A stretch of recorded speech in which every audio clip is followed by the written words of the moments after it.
Welcome to everyone. I'd like to call to order the Monday, November 4th, 2024 meeting of the Lake Zurich Village Board of Trustees. Clerk Johnson, would you please call the roll? Mayor Poynton, Here. Trustee Marks, Here. Trustee Riley, Here. Trustee Spicone, Present. Trustee Shagru, Here.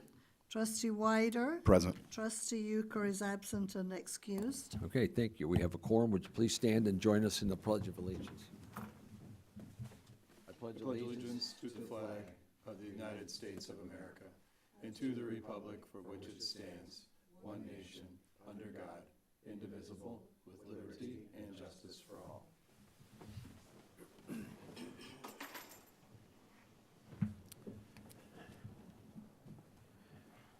Okay, next item on the agenda is the President's report, and there is none tonight, so we'll go on to public comment. Public comment is an opportunity for residents to comment briefly on matters included on the agenda and otherwise of interest to the Board of Trustees. Public comment is limited to 30 minutes in total and up to 5 minutes per speaker. When you step to the podium, if you haven't already done so, please sign in, and as you speak, identify yourself with your name and address for the record. I'll take public comment off of the list that we had, the sign-in sheet, and we'll start with Ryan Georges? Georges, very close. Georges? Yep. Okay. Thank you, Mr. Mayor. I'll be brief. This is in regards to taxes.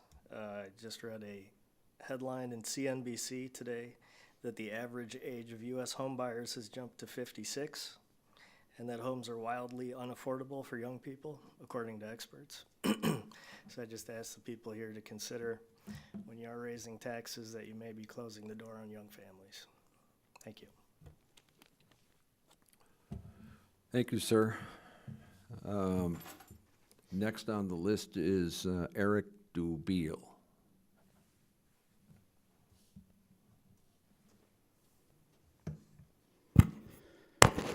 Good evening. Eric Dubiel, 25 North Pleasant Road. So I think it's about time we took a hard look at what this village does. I don't think that's being done. So since the early 2000s, this village has threatened eminent domain, bought properties to act as a real estate developer for purposes of central planning downtown. This was the early 2000s. We're in 2024, right? Decades later, Lake Zurich is still taking advantage of the taxpayers. Shortchanged by the costs for buying and selling these properties. Fair market value, really? Is that a concept the village understands? I don't think so.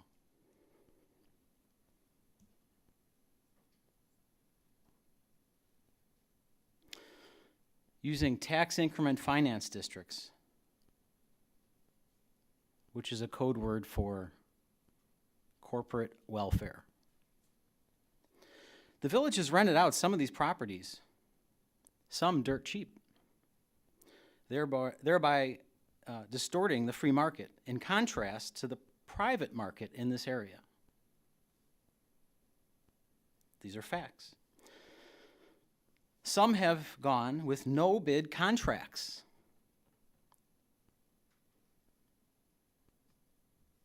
Why? And when some are sold, the village takes no care to transition those who are using the inappropriately low rent from the village in the first place. The latest example of this is Johnny's Shoe Repair downtown. We are in a recessionary, high inflation environment, which means the village needs to cut costs, stop taking advantage of the taxpayers with tax increases, and a water boondoggle, recent years' staff compensation increases,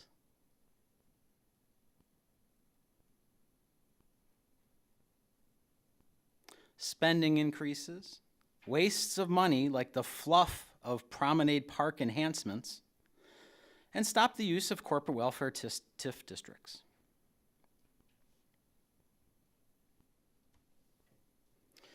It's funny, I've come to these public comments for some time, and I never really get any responses from the board members. I'm wondering if you folks actually represent the people in the village? I'm just curious. If it pleases the crown, oh wait, King George's reign ended long ago. Yet the village still acts like we must kiss the ring. I would like to know the board members' positions on residents being required to get village permission to do things in their own properties. I would also like to know if the board members think there should be a service level agreement, so long as the village is requiring permitting for a process. Should residents not know how long they should expect responses by?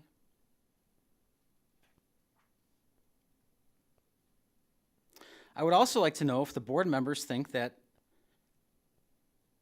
permit and code positions should be communicating with each other. You would think so, right? Clearly, the people in the village departments do not communicate nor coordinate with each other, and when documents are submitted to them, almost a month later, they are unaware of what's going on. And they send people out to resident homes to ask for documents that have been already submitted. I wonder why that is. Any ideas?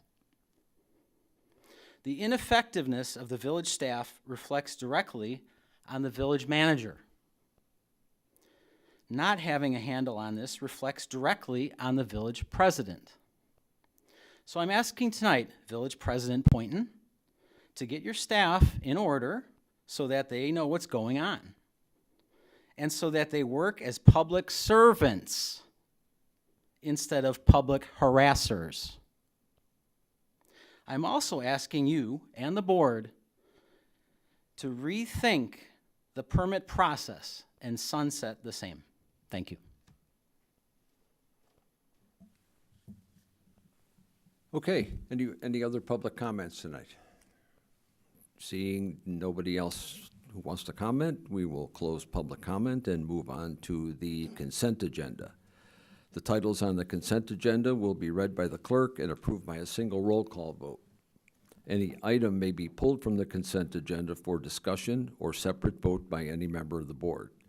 Clerk Johnson, please read the titles. 6A, approval of minutes from the village board meeting of October 21st, 2024. 6B, approval of executive session minutes from the village board meeting of October 7th, 2024. 6C, approval of semi-monthly warrant registered dated November 4th, 2024, totaling $1,586,477.50. 6D, ordinance authorizing disposal of surplus property owned by the Village of Lake Zurich, assigned ordinance 2024-11-590. 6E, waiver of competitive bid process and approval of agreement with Lane Christensen Company for repairs to well number 9 in the amount not to exceed $117,855. Okay, thank you. Are there any board questions or discussion desired on any item, or would anyone like to have any item pulled for a separate vote? Nobody down here? How about down here? Nope. No. Okay, then may I have a motion to approve the consent agenda as presented, and a second, please? So moved, Riley. And a second, please? Second, Marks. And Clerk Johnson, please call the roll. Trustee Marks? Aye. Trustee Riley? Aye. Trustee Spicone? Aye. Trustee Chagru? Aye. Trustee Wider? Aye. Okay, thank you. The consent agenda passes. Next item, truth in taxation public hearing for the 2024 property tax levy.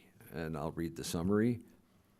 The total proposed increase to the Village of Lake Zurich property tax levy for 2024 represents a 5.1% increase over the previous year, which brings the total levy to $11,453.97. In accordance with state statutes, the village is holding this truth in taxation public hearing in order for residents to have the opportunity to comment on the proposed levy. The hearing notice was published on October 28th, 2024 in the Daily Herald, as well as posted on the village website and in the official village newsletter Benchmarks. May I have a motion and a second to open the truth in taxation public hearing for 2024 property tax levy and receive into the record any public comment? So moved, Whiter. And a second, please. Second, Shigeru. Roger Shigeru, thank you. And all in favor signified with an aye. Aye. Any opposed? Okay, the public hearing is now open. First off, are there any staff comments with regard to the levy? Nobody? Okay. Next is public comment. If you would like to speak publicly, please step to the podium and identify yourself with your name and address for the record. Are there any public comments on the 2024 property tax levy? Yes, sir. That's Ryan, right? Yeah, Ryan Ryan Jorgis. Gorgas. Jorgis, Jorgis. yes. My property taxes went up 12.1% this year. The assessment, which is 4 times the rate of inflation of 2024 CPI numbers. How much? I couldn't hear what you said. Mine went up 12.1%, Okay, and the CPI, I believe, is 4.3. So it's almost 3 times the rate of inflation. And adding 5.1% on top of that, the tax levy is far outstripping inflation. I think maybe the assessments are a little optimistic. I just want that to be on the record. okay. Thank you, sir. Are there any other comments? Okay, seeing that there are no other comments, may I have a motion and a second to close the truth in taxation public hearing for the 2024 property tax levy? Motion and a second, please. So moved, Whiter. Wider and a second. Second, Riley. Okay, and all in favor? Aye. Any opposed? The truth in taxation public hearing for 2024 property tax levy is now closed. We move on to new business. Trustee Riley. Yes. 8A, property tax levy extension ordinance and 3 abatement ordinances regarding debt services. Summary. Each year, Village Board approves a tax levy ordinance to certify the Lake County Clerk's office in order to extend property taxes on real estate parcels within Lake Zurich municipal boundaries. The 2024 levy request is based upon estimated equalized assessed value, EVA, or EAV, of those properties as determined by the by Ela Township Assessor's Office and the Chief County Assessor's Office. The 2024 levy request is collected in fiscal year 2025. Applying the rates authorized by the Property Tax Extension Limitation Law, also known as PTEL, the village is requesting a total levy of $11,453,097, which represents an increase of 5.1% over the previous year. The tax levy request for 2024 includes $1,389,406 for debt services and $5,518,200 for police and fire pension funds. The proposed levy also includes $400,000 for the special recreation area, which provides funding for accessible improvements and services. 3 ordinance totaling $2,146,408 regarding debt services or debt service abatements are also presented to the village board for action. As sufficient funds are available from other revenue sources to pay scheduled debt services payments as they become due, the need to extend property tax levy on these issues is not warranted.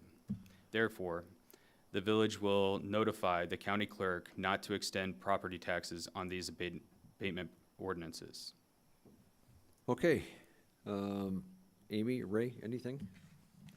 Yeah, I would like to just review how we calculate our property tax levy for the board and for residents.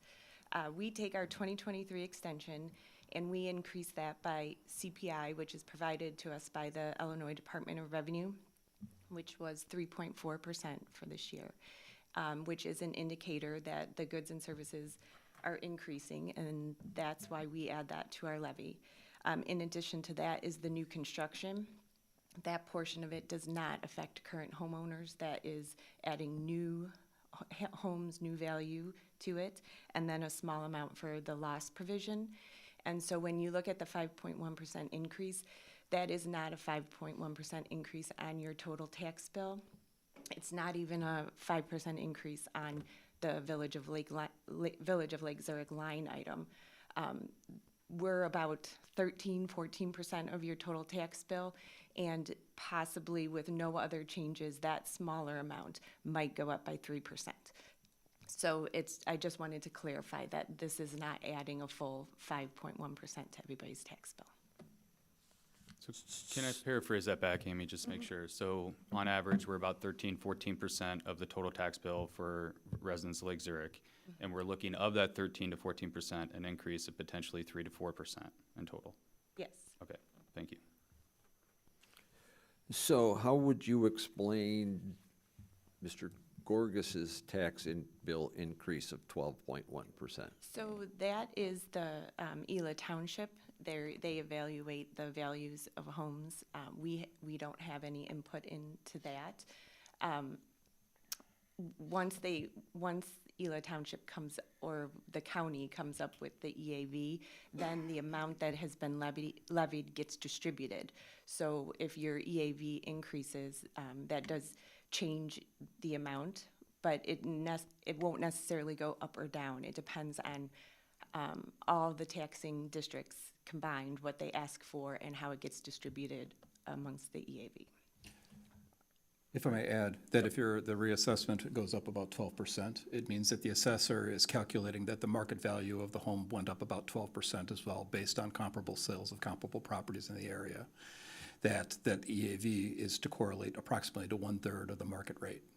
So if you're seeing an increase in your EAV, it also is corresponding to an estimated calculation that your market value is going up as well. And I think what Amy is pointing out is that because of the limitations of the PTEL laws, just because your EAV goes up and we determine what we collect, if the EAV goes up, the rate is adjusted downward to calculate how much we actually get. So, an example, there's a house in my neighborhood that the bank took over, and it was sold for $319,000. Person bought it for the $319,000 and rehabbed it and made it look spiffy and resold it for $629,000. So essentially, that difference of almost $300,000 is an increase in the community's EAV, correct? Yes, at the point that it's reassessed, Right. which is not immediately, but. Exactly. Okay. So that's a good thing for the people who bought the house. They made whatever they put into the house and a few other coins. But it's not a good thing if your tax bill goes up and you have to get a 12.1% increase, which is that's not all ours. So, Correct. yeah. Okay. Can I jump in? Yeah. And for those of us that are old enough that owned houses back in 2008 during the housing correction, EAVs were going down, but our property tax bills were still pretty much steadying and going up.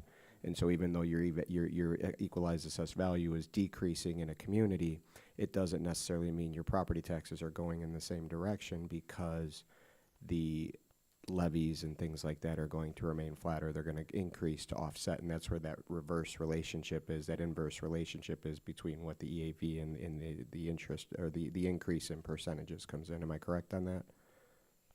Yes, there's multiple factors, but. There's a whole lot that goes into that, and it's insane.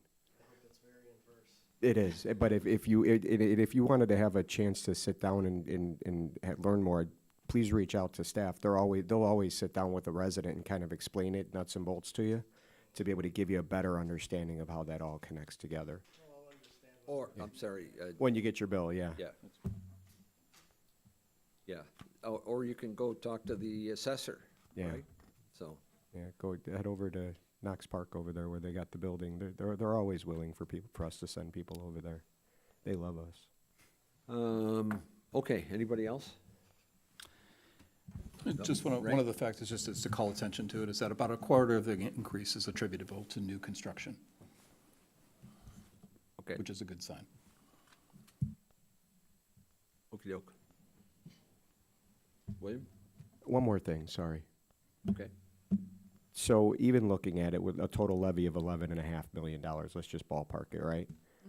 Almost $5.5 million of that is going just to the police pension fund at this point. Police pension fund only, right? Am I Police reading and that? fire. Police and fire, so public safety pension fund. So we still have a legal obligation to make these catch-up payments and make sure that we're on track, and we get those reports throughout the year when they come back through that.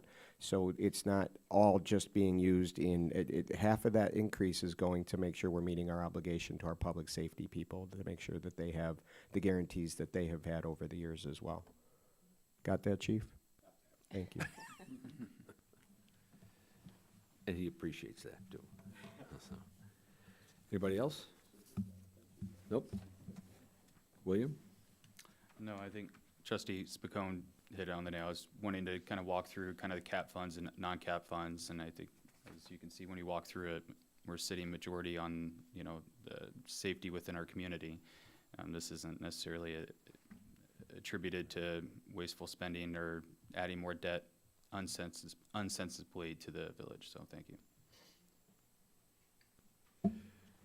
Okay, you want to make the motions on this one, or? Yeah, Yes, me. go ahead. Yeah. All right. Recommended action 1, a motion to approve ordinance 2024-11-591, authorizing the 2024 property tax levy extension in the amount of $11,453,097. It's also a recommended action 2, a motion to approve the following 4 abatement ordinances regarding debt services via a signal roll call vote. Well, we gotta do the first one first, so, would you? Second, we need a second. Need a to second? it. All right. Okay. Second, anybody? Second, Whiter. Okay, Thank you. and call the roll on the first one, Okay, please. yes, trustee Riley, Aye. trustee Spicone, Aye. trustee Sugru, Aye. trustee Wider, Aye. trustee Marks. Aye. Okay, Motion so carries. that passes, and now we need a motion to approve the following 3 abatement ordinances, Yeah.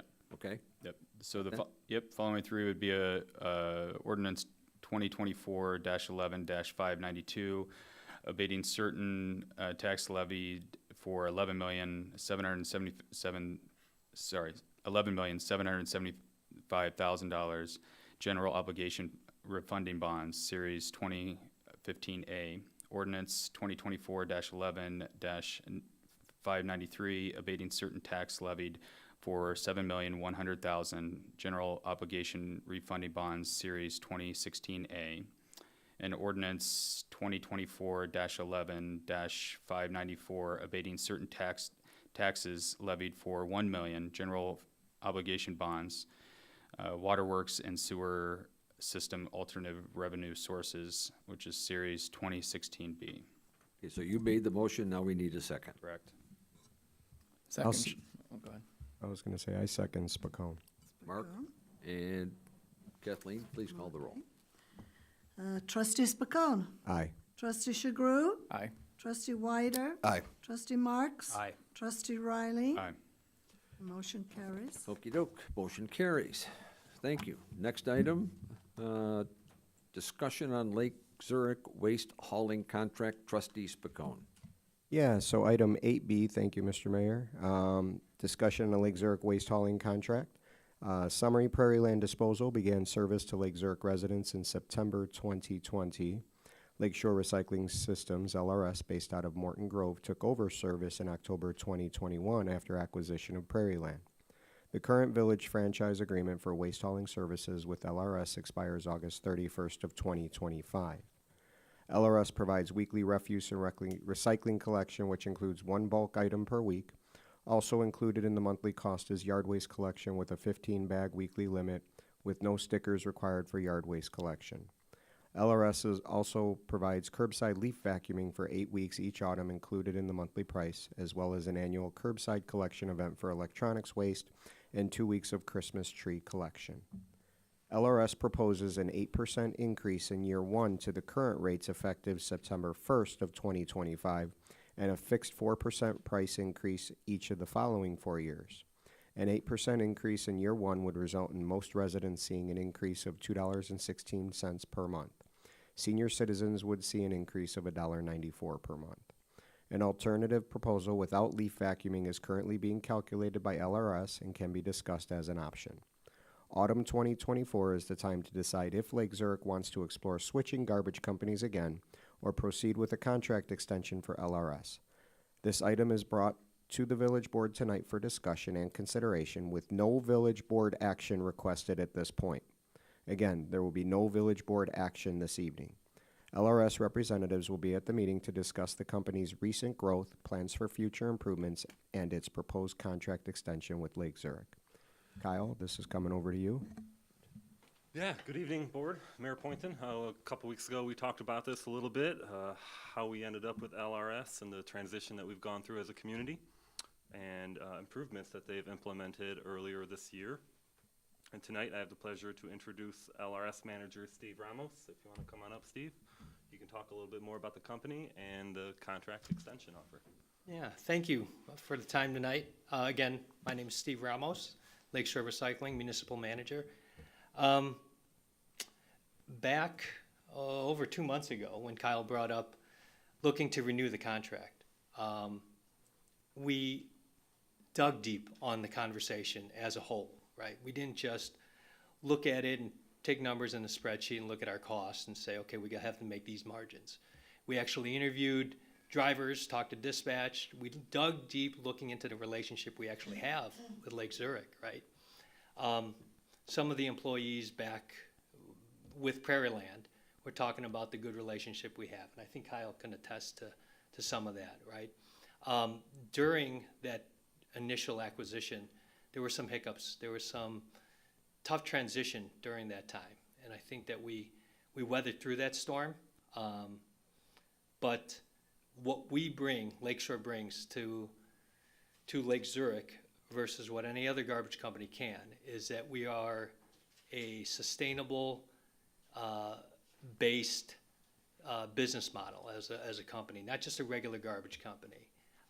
What we do differently is, instead of taking your garbage and bringing it right to transfer stations or right to a landfill, what we do is we bring it to our transfer stations where we recycle and reuse as much as possible. So what we build in these transfer stations are recycling facilities.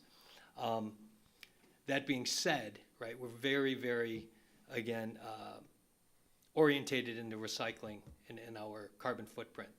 I'm distracting myself here. I'm jumping ahead in my head, so I apologize for that. But again, we dug deep in that relationship. We looked over those numbers and we said, okay, we know where we need to be as margins, but we also need to know what we are as partners for Lake Zurich. So knowing that, we looked at the numbers and we used today's cost, our labor cost, our truck cost, and we said, okay, let's give them, although this contract doesn't come up until September 2025, a year from now, let's give them the 2024 rates. And then lock them in for 2024 rates, and then also throw in an additional bulk item for pickup. So we have the exact same program, giving you 2024 rates, and then adding an additional bulk pickup. If we are looking to remove the leaf vac service, we do have a rate for you. It would be subtracting $3.50 per month on that cost of the home. I mean, you'll put the numbers together, but $3.50 per month is a very low cost compared to, a sticker cost is $3.84, right, for one bag of yard waste if you were to throw it out there. it's $3.84. That's nothing, right? I mean, you're gonna fill up 10 bags typically is the average when the leaves fall. So the cost, it is a white glove service, and I think we do it well. It is a difficult service to manage, but I think, again, we do it well. And I think it's a great perk for the residents of Lake Zurich. What is a white glove service? It's a premium service. It's not given to most communities, and you guys provide that for your. But what does that mean? What is the difference between a white glove service and a non-white glove service? A white glove service, I'm just saying, is it's just a higher end part of the contract that is not typically offered in the municipal contracts. So it's an above and beyond that you guys provide, and it's a good service for your residents at a low cost, really.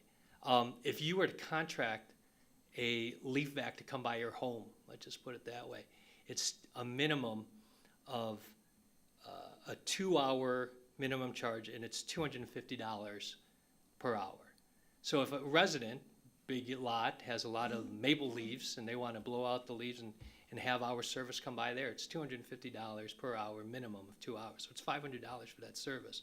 You guys are providing it for your residents at a $3.50 a month, right? So again, it's a great perk for the residents. Mark? I know you have something. No, I appreciate that. I was actually choking a little bit on my own. Under Is that three, not under because of what you 350? said? No. So I appreciate that, and and I have a lot of thoughts about it that I've shared just individually with some of our staff about it. We do have probably, I'd say, and I'm just guesstimating based off of my subdivision, right? I live over in the Chasewood North subdivision. Half of our homes use a lawn service that ends up mulching, mowing, bagging, and taking it away. So we don't benefit from this service in terms of the larger piece when it comes down to the leaf pickup. But in talking with my colleagues here across the dais, there are other subdivisions, obviously, in the community that rely heavily on this service because they are in more wooded areas, a little bit older subdivisions possibly, and maybe they're not all using a service like I do and my neighbors do for our subdivision. So again, we're looking at this from a larger perspective on it. I guess my question is this: for the initial bump in the new contract, 8% seems to be high, right? How does LRS quantify that 8% increase from where we're at to where you're going for that first year, and then with a 4% annual after that, knowing that we just came out of a little bit of an inflationary period. We experienced a little bit of stagflation, and we're at 3.4% from the Illinois Department of Revenue. That's a reasonable standard of inflation at that point, right? That's if you were to project a healthy level of inflation for an economy, 3% is about it, 3 to 3.5%. So when I look at it, and then you're looking at a potential multi-year, and you start compounding those interest numbers, you're looking at a 30 to 40% increase by the time the contract is over in terms of the costs. And so I'm just trying to quantify, how do we get there and how do we justify for our residents, and what are we getting that's different? What are we getting that's additional over a 30%, let's say a 30% increase or 25% increase over a 4-year contract? What are we getting that's different for the increased costs over time? When your costs actually, outside of labor costs, your costs for equipment may, because of depreciation and things like that, may actually come down a little bit because your equipment's paid for, right? It's just the routine maintenance and hold on and paying off that piece of it. So I'm just trying to quantify that for our residents that are looking at it and saying, gee, over that 4-year period, I'm looking at a pretty significant increase in my waste hauling. So I hope I can answer this okay, so to justify the 8%, right, our highest cost is that labor cost, right? And let me even back up. When Prairie Land signed this contract, it was a good rate, right? What happened was, during the term of this contract, 2021 it was an 8% CPI, right? We couldn't keep up with, and that's where the contract started digging a hole, right? And so every year after that, it was 8%, 8.1, I forget the exact numbers, 3.3, and then 3.4 or something, right? So it was catch up since then, basically, right? So that's where it hurt. The labor is our most significant cost. That itself, right, when we even looked at today's rate that we're proposing to you, it was based off of the 2024 rates that we had, not thinking of the 2025 rates, because those weren't officially negotiated yet. And even at that point, it's gone up. They're getting $1.50 an hour raise, right? So it's significant. It doesn't just cover the 3.4%, doesn't cover the labor increase. Right, and in all fairness, you guys bought the business, and I get that. And when this all happened, a lot of us after once a year into the contract, to be transparent, I felt like Prairie Land gave us a really good deal because they wanted to add to their book of business so that they could sell it outright, because I have a feeling they knew this was coming. And so they wanted to go to the buyers out there and say, listen, we got this book of business, this community's locked in for X number of years. You've got steady income coming in. You just got to take over, right? I don't know what their mindset was, but it felt like that's kind of where we were at with what happened. And when we went through that process, because I was here when that happened. Just for sake, if you can share, so that our residents can understand when we go to them and say, listen, whether we agree with this increase or not, right? What was a standard hourly salary or wage for your drivers versus what it is now, so that people can understand why this increase is being requested, which you kind of articulated, but can we get real numbers so that our residents can understand what we're talking about? I'll send it to Kyle, but to what I know, right, the average was about $28 an hour, is now at $41 an hour. And that right there is the key, and that's what I was trying to get at, so that I can say, yes, I understand why this is a 25-30% increase, so that we can understand what your costs are increasing, so that, because we obviously don't want you to get in trouble as a business, but at the same time we have to let our residents understand why we're making this decision the way we are. Yeah, So good thank point. you for that. Appreciate it. I'll shut up now. So since we're on the subject of yard waste, we have a list here in front of us of, I don't know if you provided it or Kyle did the legwork on this, but why does Highland Park pay $19.46 a month for the big cart cost, yard waste included? You know, I can tell you some of these contracts, right, not particularly Highland Park or the specifics on all of them, but some of them also take care of their own disposal, right? So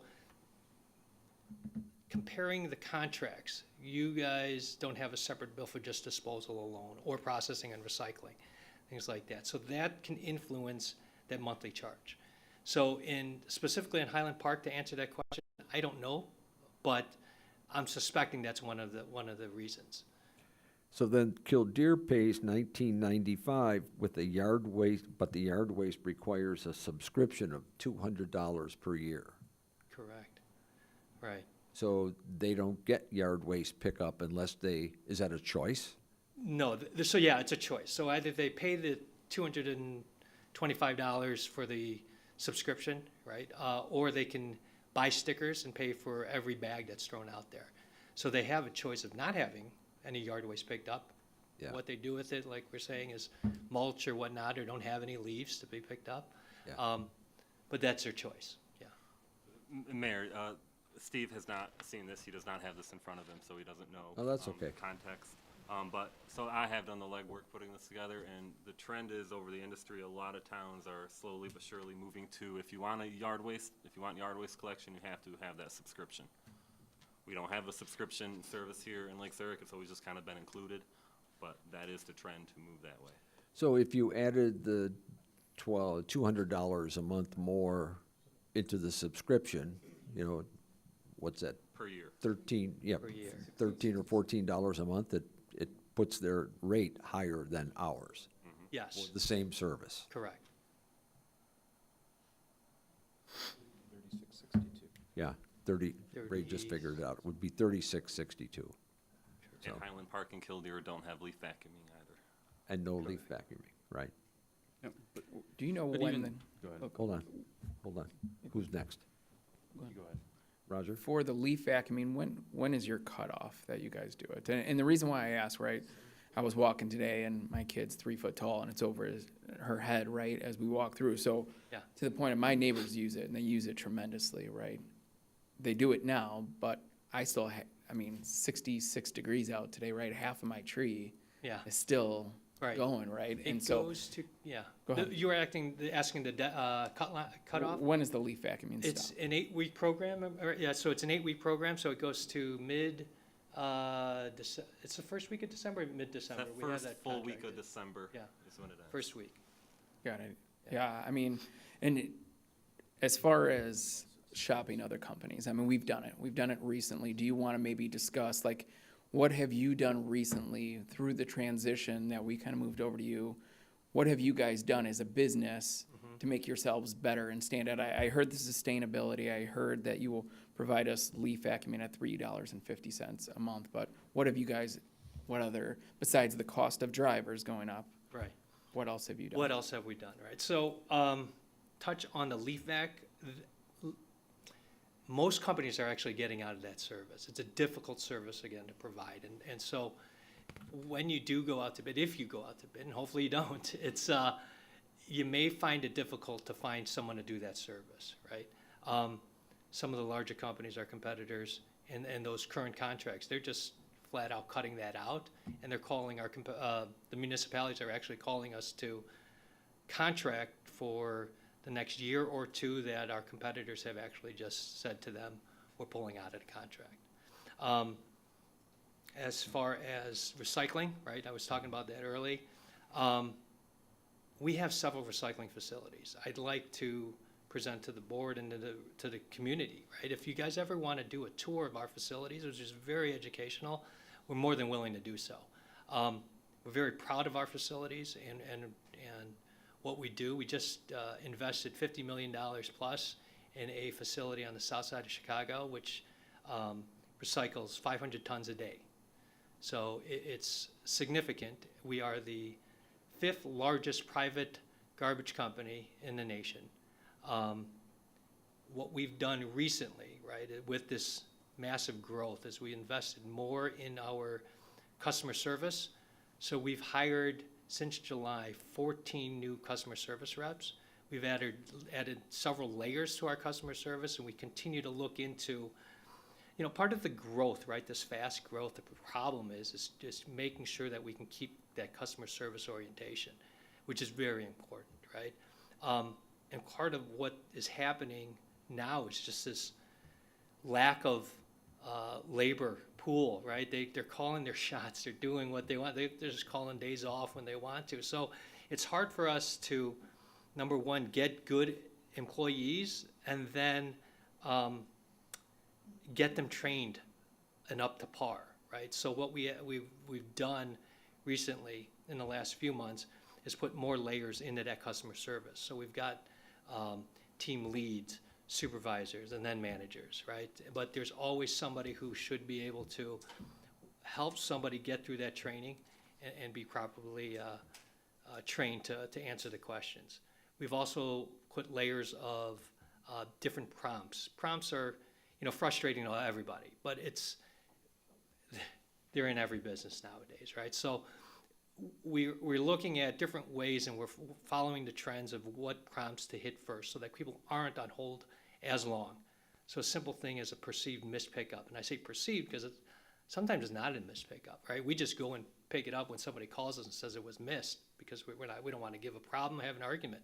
But a lot of times it's either put out late or they thought the wrong day and they're just calling it missed. Either way, that takes up a lot of phone time, and that adds to that whole time.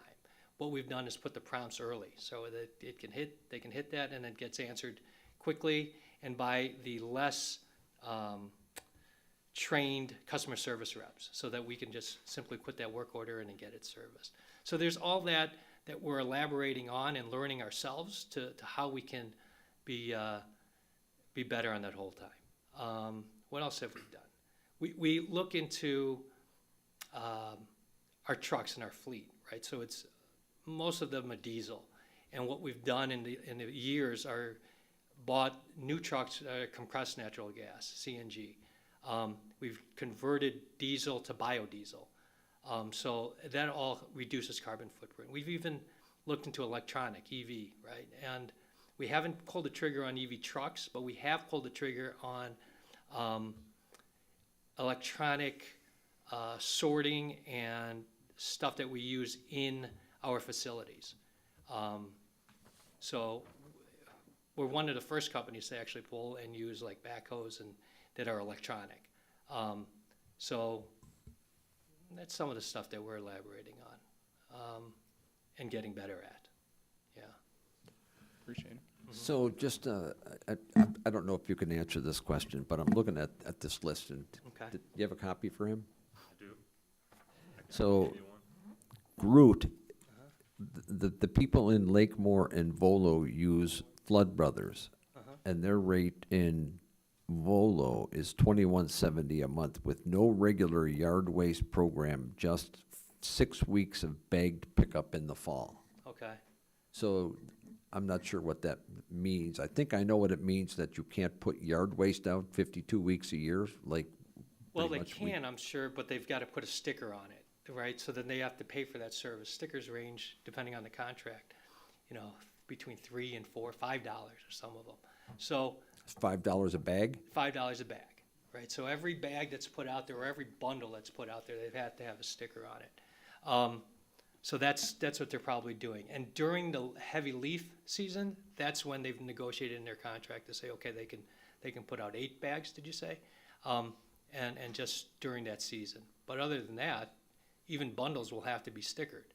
So, but with these residents, you're allowed 15 bags and bundles without any additional cost. It's incorporated in that cost. Yeah. Can I show you what I'm thinking here? I mean, you were sitting in the very beginning of the conversation, right? So there's some services we don't privatize, like fire and police, but there's some services we do like this. And the benefit of privatizing a service like this is being able to get fair market value Sure. and improve services, right? Absolutely. That's managed outside of here. I know you probably really love us talking about data that you didn't create and that's not in front of you, had no time to validate, right? So you're just taking our word for our service here, or our word for what it is here. But I'll say this, like high level, even for the residents that are looking at this, there's 3 players in the market in Lake County. Flood Brothers obviously can't keep up with the capacity. That's why they're only servicing 2. But there's Groot, LRS, and Waste Management. Rates are somewhat the same when you look at like item by like items, for the most part. I'd say for discussion in terms of going to bid, you're servicing 19 communities within Lake County.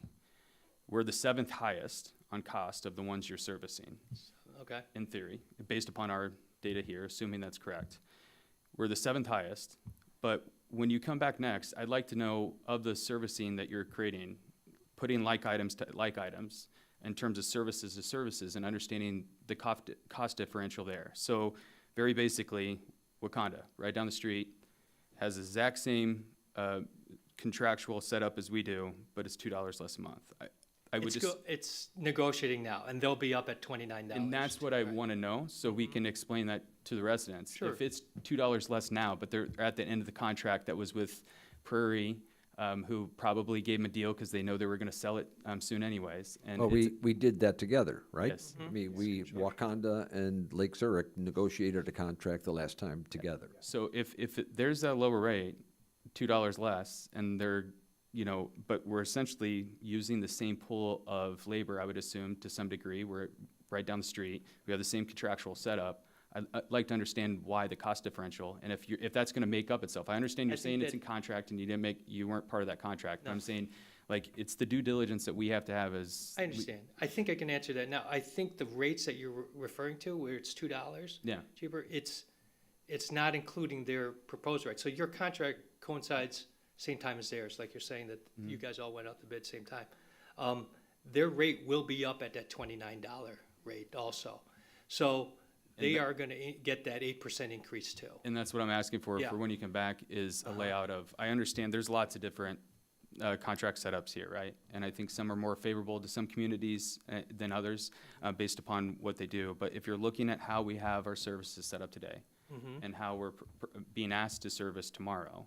I'd like to know what are the rates that you're proposing other municipalities within Lake County or within neighboring communities that are within range, and if they're not within range, understanding the reason why. Because in the end, one, we have to understand to make the right decision on going to bid or not. And then two, we're also onus to, like, we have the onus to go back to the community and explain why we made our decisions from a financial impact. Again, services like police and fire, those are contractual. Sometimes they're set up years in advance, and we're paying for that as it goes. These are ones that we have the benefit to outsource in these scenarios. So I need to be able to understand that from my end.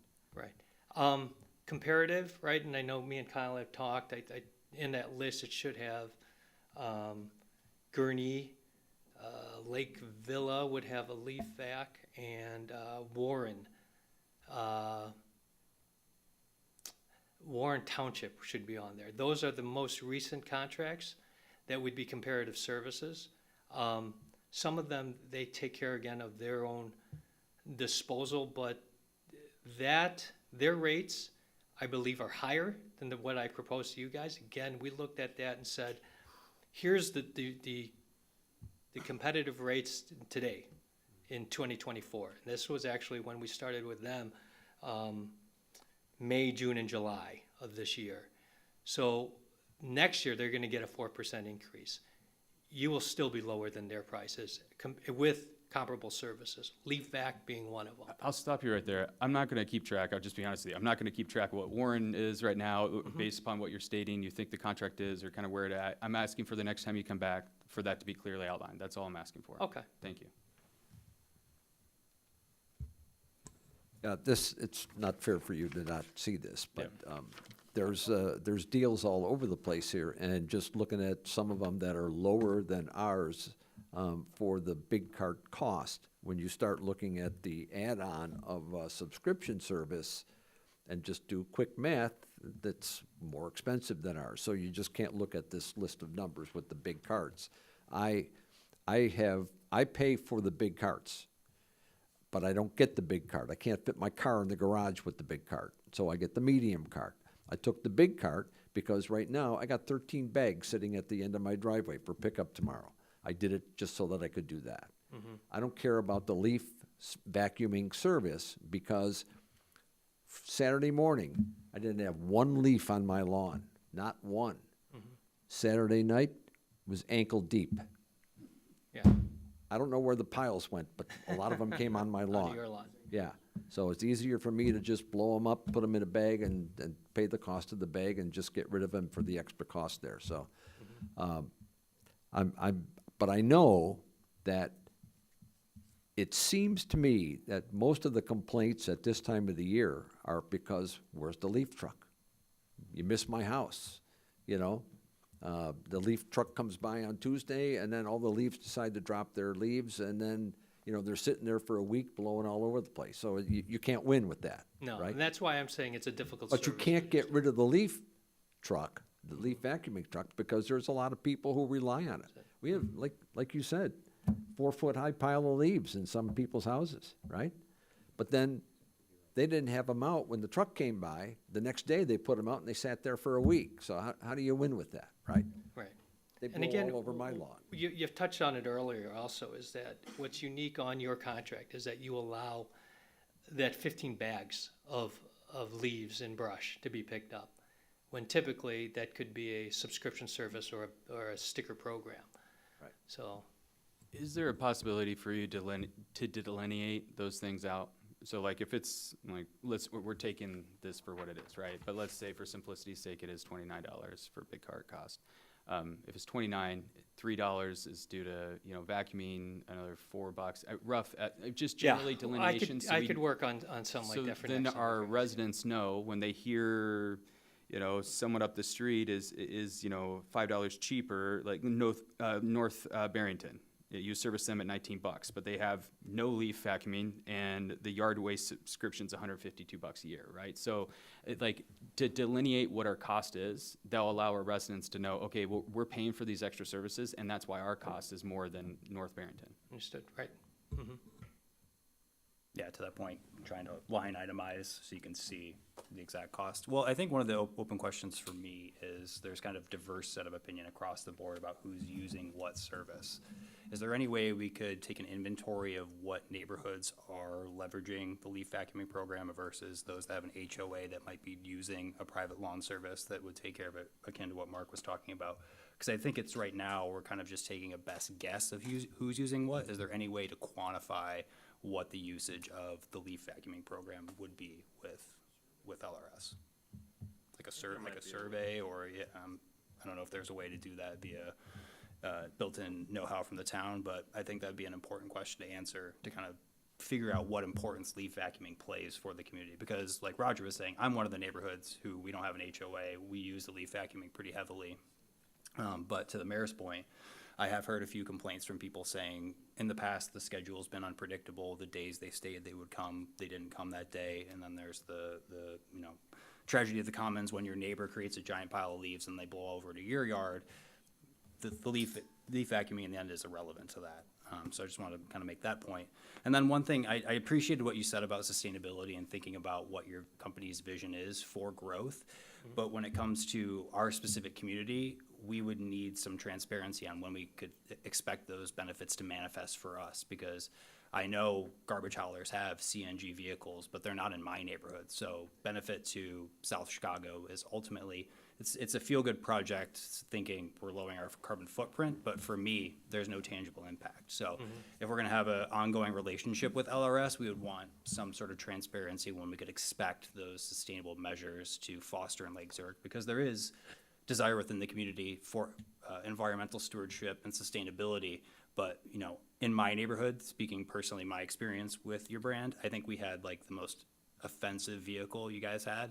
And just belching diesel smog and stuff like that. So to have security moving forward, all that stuff, it reads a little bit like greenwashing until you can say Lake Zurich could expect this. Does that make sense? Yes. Cool. And I think that does it for me.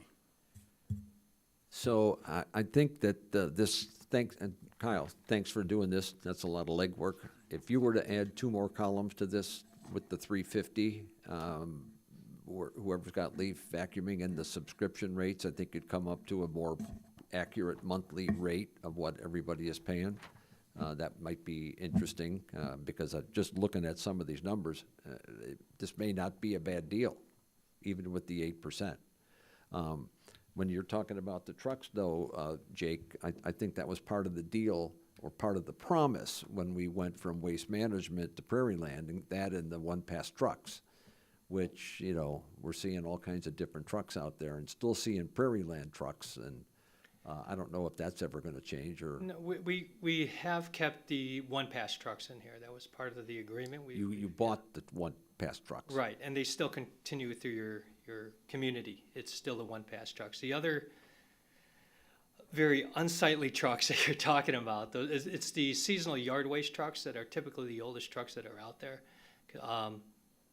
No matter what, in everybody's company, right? Waste management, all our competitors, we use the oldest trucks on there because those are the seasonal ones. You still throw them out there, and they've got to be rear loads, so it's a laborer in the back, and he throws it into the back of the truck. So those are the yard waste trucks. But what we do plan on doing within the next couple years for these one-pass trucks is to rebrand them and repaint them. So the green with prairie land, we're pretty in the beginning, but they don't weather well. So it's in the near future here to repaint those and look prettier for the community. Well, whatever we decide to do, the last time we made this change was the first time we went to bid, right? It was extremely traumatic for the community, with the garbage can pickups and swap and the whole thing, and some of that lingers as well. So I would hope that you could be competitive, so we wouldn't have to go through that process again. But if you're not, and we decide that maybe a further examination of what the overall rates are would help us make that decision. I think we did come in pretty aggressive as I look at the numbers, but again, to your point, Trustee Riley, is it? That once we itemize this, you'll see, and then we can compare it, or you can compare it to that spreadsheet you're referring to with Kyle to see where it really compares to the other communities who don't have the 15 bags, right? No cost, or the leave back. I think those are the two significant parts of the monthly cost that if we do reduce that or we eliminate that and go to a sticker or subscription program, that you will see that you will still be a cheaper price than the surrounding communities. Okey-doke. Anybody else? I had to pay the kid next door $1 to drag all 13 of those bags down to the court. I'm adding that to my cost. Okay, Thank you for your thank time, you. everybody. Thank you for your, for standing up there and listening to us. Yeah. We're probably not done with you, but No, we'll be back. we'll be back. Thank Yeah, you. Yeah. Anything else, Kyle? Nope. Okay, moving on then, trustee reports for tonight. Are there any trustee reports? I for have just anybody? one, Mr. Mayor. I'd just like to remind everybody that tomorrow is Election Day. So get out early. I drove by the library earlier this evening, and the line was healthy. was out the building and around the corner. So Yeah. it's great to see that people are engaging and voting and letting their opinions be known. And tomorrow's Election Day, so. Good deal. There were only ads to remind us. Down here? Yeah, I've William? got one. Not a report, but maybe a comment from earlier is, as much as the decorum in which the delivery is provided often, I don't appreciate. I do think that there's something that I think would benefit the residents and actually showcase the village's effectiveness instead of going after it, is if there's ability for us to show what an average per permit, because each permit is approved and addressed differently. There's some that are more streamlined because of the process itself and the nature of the permit, and then there are some that are more complex and have more complexity wrapped around in them. If there's a way for us to be able to provide an average turnaround for each of the different, if we can strive towards getting to that for each of the different permit types, so then a resident has the ability to know what to expect, whether it is electrical permit or a patio permit or something, so they know, okay, for this one, I can expect the turnaround time or the address to be within a couple weeks or a couple days, et cetera. I know a lot of that doesn't sit on our shoulders, but I know some does, or at least reporting the outcomes in which we see might be beneficial to the residents so they could see that. Again, I struggle with the delivery of, effectiveness around in which it was brought up, but I do think that there's an ability for us to be able to showcase what we do and how we do it effectively.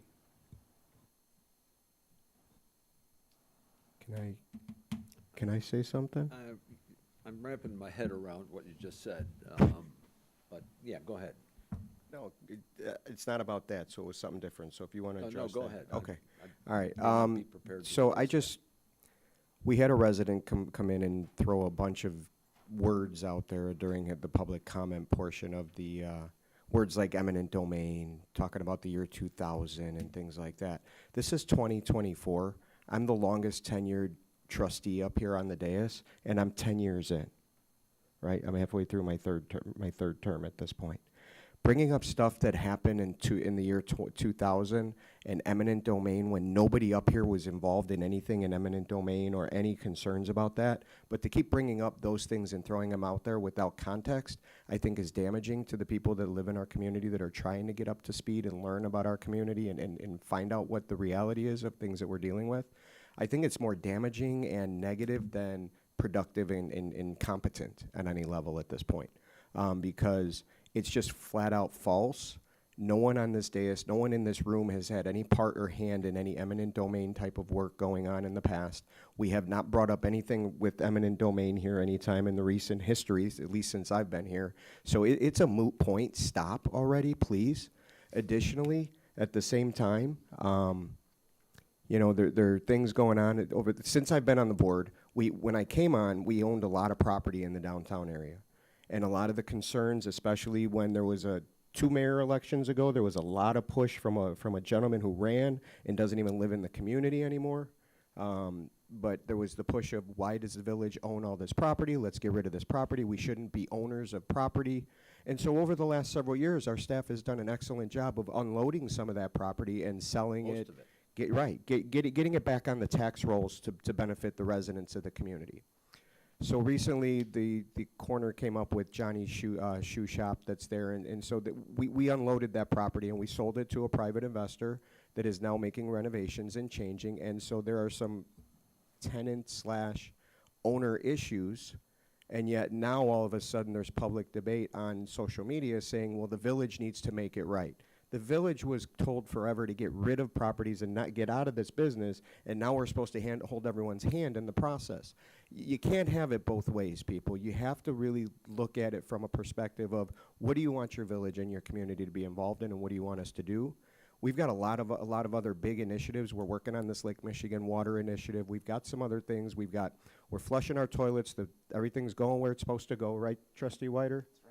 So when you flush your toilet, you turn on your water, it's clean, potable water. Am I right, Director Brown? You are correct, sir. Right, so that's what we're doing, and we're trying to make it a more sustainable future for the village by looking to a longer-term sustainable source, and we've gone over this for years. So please, if you haven't been educated on it, go in. Our website has a ton of information and all the research and all the information on there that you need to know about all of that work. And at the same time, if you don't, call us. We can walk you through it. We can talk you through it and answer those questions. But just to blatantly throw out, a bunch of gibberish without any real context for what's going on just is not healthy. It's not productive. And quite frankly, it's a waste of time and boring. And people are tired of it. So I just want to lay that out there because I think it's time that we stop taking the heat all the time and really start to talk about what we've got going on. We have a wonderful community. We have amazing things going on. We have transparency like you can never believe in anywhere else. We won Sunshine Awards in the past for all the transparency. We're bringing LRS in here a year early to talk about why the cost increases are happening and having these healthy discussions. You don't get that in a lot of communities. We have a bond rating that's second to none.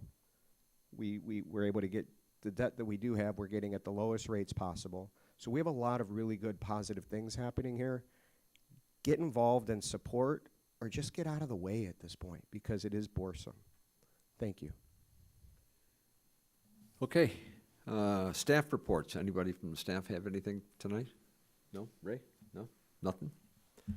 Okay, well then that concludes our regular business for tonight. Can I have a motion, please, to adjourn tonight's meeting? And a second, please. So moved, Marks. And a second? Second, Riley. And Kathleen, call the roll. Trustee Chagru, Aye. Trustee Wider, Aye. Trustee Marks, Aye. Trustee Riley, Aye. Trustee Spacone. Aye. Okay, thank you. We are adjourned. Next meeting is Monday, November 18th. Thanks for watching. Stay 8:08. safe, stay healthy.